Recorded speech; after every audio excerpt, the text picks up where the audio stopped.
Hello student. मैं आप लोगों को आज प्रकाश के परावर्तन के बारे में बताऊंगा। इसको बताने से पहले मैं आप लोगों को प्रकाश के बारे में बता दूं, फिर प्रकाश का परावर्तन के बारे में बताऊंगा। प्रकाश क्या होता है? प्रकाश वह कारक है जिसकी सहायता से हम वस्तुओं को देखते हैं। जिस वस्तु से प्रकाश निकलता है उसे प्रकाश स्रोत कहते हैं। कुछ प्रकाश स्रोत प्राकृतिक हैं और कुछ मानव निर्मित हैं। प्राकृतिक स्रोत में सूर्य, तारे आदि आते हैं तथा मानव निर्मित स्रोत में बल्ब, ट्यूबलाइट, मोमबत्ती, लैंप, लालटेन, दिया ये सब मानव निर्मित हैं। इसलिए प्रकाश स्रोत जो है दो तरह से होता है, प्राकृतिक और मानव निर्मित।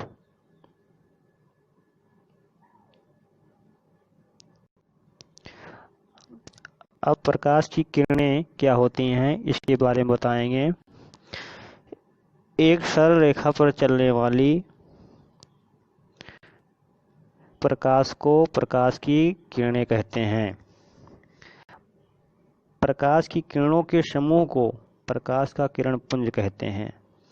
अर्थात जैसे कई किरणें हैं एक समूह में आती हैं तो उनको हम प्रकाश पुंज कहते हैं। ये मुख्यतः तीन प्रकार के होते हैं: अपसारी, समांतर और अभिसारी।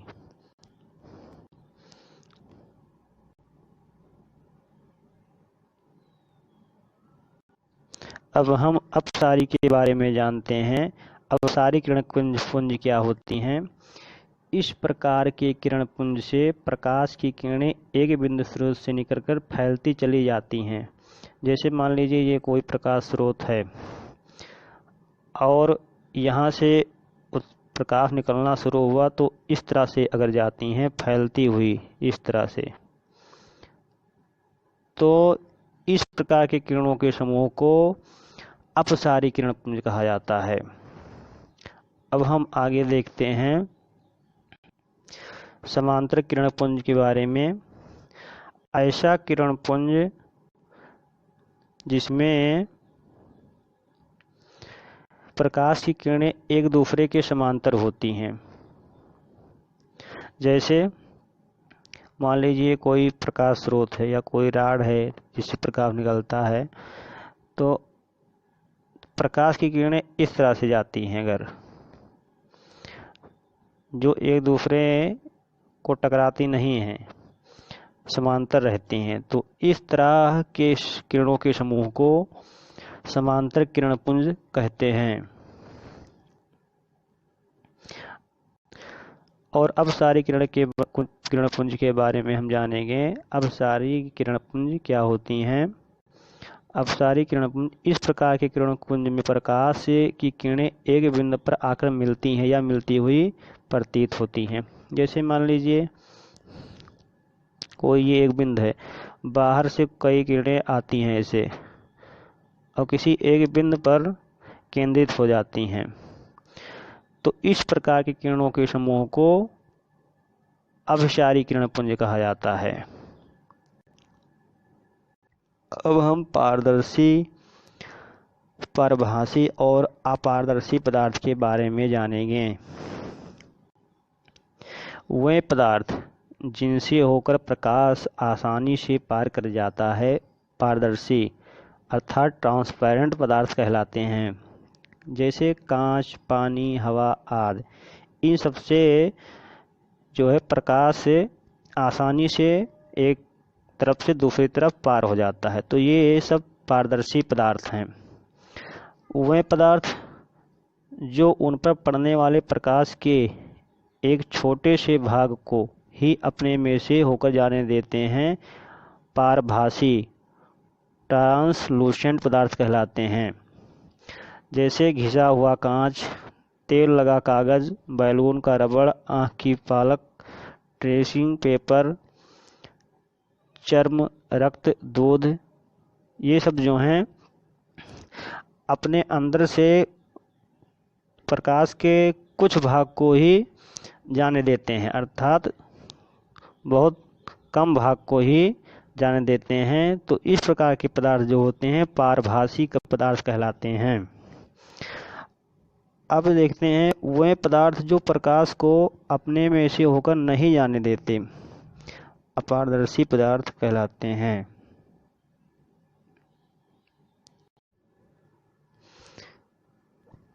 जैसे लकड़ी, लोहा, पत्थर, अलकतरा, पेंट, मोटा गत्ता, धातु की प्लेट, ये सब अपारदर्शी पदार्थ हैं।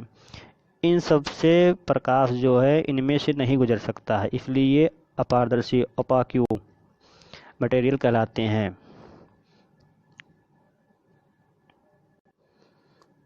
अब हम प्रकाश के परावर्तन के बारे में जानेंगे।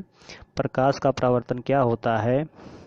प्रकाश के किसी वस्तु से टकराकर लौटने को प्रकाश का परावर्तन कहते हैं। जैसे मान लेते हैं ये कोई दर्पण है, समतल दर्पण, जिस पे कलई किया हुआ है ऐसे ऐसे, और कोई प्रकाश किरण इधर से आई तो ये कलई किया हो तो प्रकाश तो इधर निकल नहीं पाएगी, तो प्रकाश इधर से ही होके जाएगी कहीं, या इधर जाए तो कहीं ना कहीं तो होके जाएगी ही। अर्थात जिधर से आई है उसी तरफ प्रकाश मुड़ जाती है। तो प्रकाश किरण के इस प्रकार के उसी माध्यम में लौटने की घटना को प्रकाश का परावर्तन कहते हैं।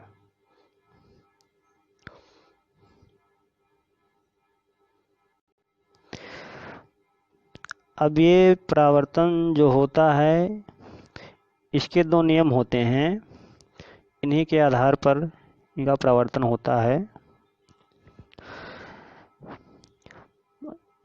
पहला नियम ये है, जो आपतित किरण होती है, परावर्तित किरण तथा आपतन बिंदु पर खींचा गया अभिलंब तीनों एक ही समतल में होते हैं। कहने का मतलब ये है कि मान लो ये एक दर्पण है जिस पे कलई किया हुआ है और कोई प्रकाश किरण इधर से आएगी तो इधर से जाएगी। अब जहाँ ये गिरती है, जहाँ ये टकराती है, इस बिंदु को हम आपतन बिंदु कहते हैं। आपतन बिंदु पर अगर हम समतल सतह से लंब खींचें तो वो जो है लंब अभिलंब कहलाता है, और जो किरण आती है इस किरणों को आपतित किरण कहते हैं, और जो जाती है उसे परावर्तित किरण कहते हैं।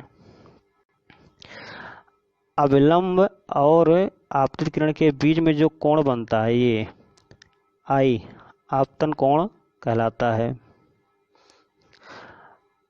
परावर्तित किरण तथा अभिलंब के बीच के कोण को परावर्तन कोण कहते हैं।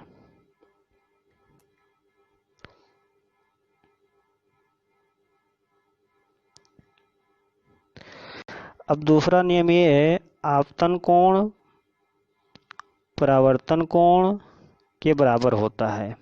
कहने का मतलब ये है, अभिलंब से जो कोण बनता है आपतित किरण से, उस कोण का मान, और जो ये किरण जाती है तो अभिलंब से परावर्तित किरण के बीच का कोण, ये हमेशा बराबर होते हैं। जैसे इधर 30 एंगल से आई है तो 30 एंगल इधर से होके जाएगी, अर्थात जितने कोण से आई है उतने ही कोण से जाएगी, यानी आई बराबर जो होता है आर। इंसिडेंट रे से कहते हैं इसे रिफ्लेक्टेड रे।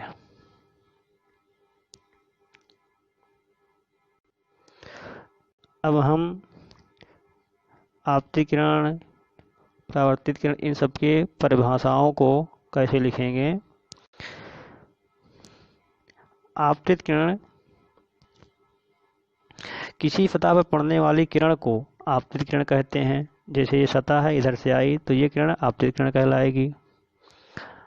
आपतन बिंदु, जिस बिंदु पर आपतित किरण सतह से टकराती है उसे आपतन बिंदु कहते हैं, अर्थात ये यहाँ पर जो टकराई है ये आपतन बिंदु कहलाएगा। परावर्तित किरण, जिस माध्यम में चलकर आपतित किरण सतह पर आती है उसी माध्यम में लौट गई प्रकाश किरण को परावर्तित किरण कहते हैं। जैसे यहाँ से आई थी तो इधर से होके जाएगी, मतलब ये माध्यम है, हवा या पानी कुछ भी हो सकता है, तो इधर से आई है तो उसी माध्यम में चली गई है, तो ये परावर्तित किरण कहलाएगी।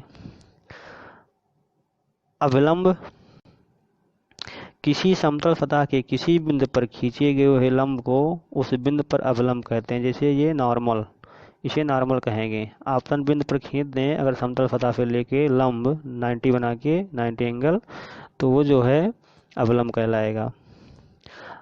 आपतन कोण, आपतित किरण आपतन बिंदु पर खींचे गए अवलंब पे जो कोण बनाती है उसे आपतन कोण कहते हैं, अर्थात ये वाला भाग जो है आपतन कोण कहलाएगा।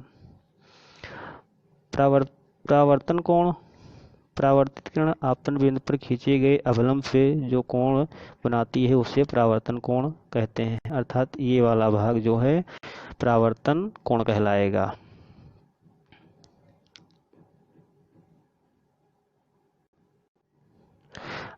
अब हम प्रतिबिंब के बारे में जानेंगे, जिसे इमेज भी कहते हैं। इमेज क्या होता है?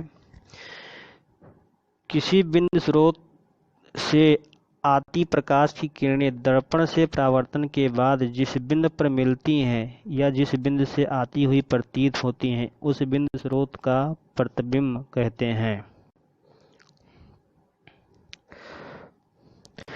प्रतिबिंब दो प्रकार के होते हैं, वास्तविक प्रतिबिंब और आभासी।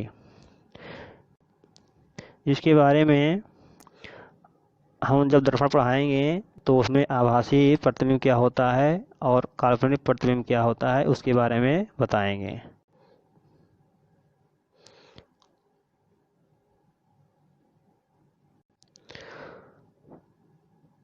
वास्तविक प्रतिबिंब, किसी बिंदु स्रोत से आती प्रकाश की किरणें दर्पण से परावर्तन के बाद जिस बिंदु पर वास्तव में मिलती हैं उसे उस बिंदु स्रोत का वास्तविक प्रतिबिंब कहते हैं। वास्तविक प्रतिबिंब पर्दे पर प्राप्त किया जा सकता है। वास्तविक प्रतिबिंब वस्तु की अपेक्षा हमेशा उल्टा होता है। आभासी प्रतिबिंब क्या होता है? किसी बिंदु स्रोत से आती प्रकाश की किरणें परावर्तन के बाद जिस बिंदु से आती हुई प्रतीत होती हैं उस बिंदु स्रोत की आभासी प्रतिबिंब कहते हैं। आभासी प्रतिबिंब जो होते हैं पर्दे पर नहीं प्राप्त किया जा सकता है। आभासी प्रतिबिंब वस्तु की अपेक्षा हमेशा सीधा होता है। जैसे आप समतल दर्पण में देखते हैं तो वो आभासी प्रतिबिंब होता है जो सीधा बनता है, जिसे काल्पनिक प्रतिबिंब कहते हैं। ये हमेशा सीधा होता है।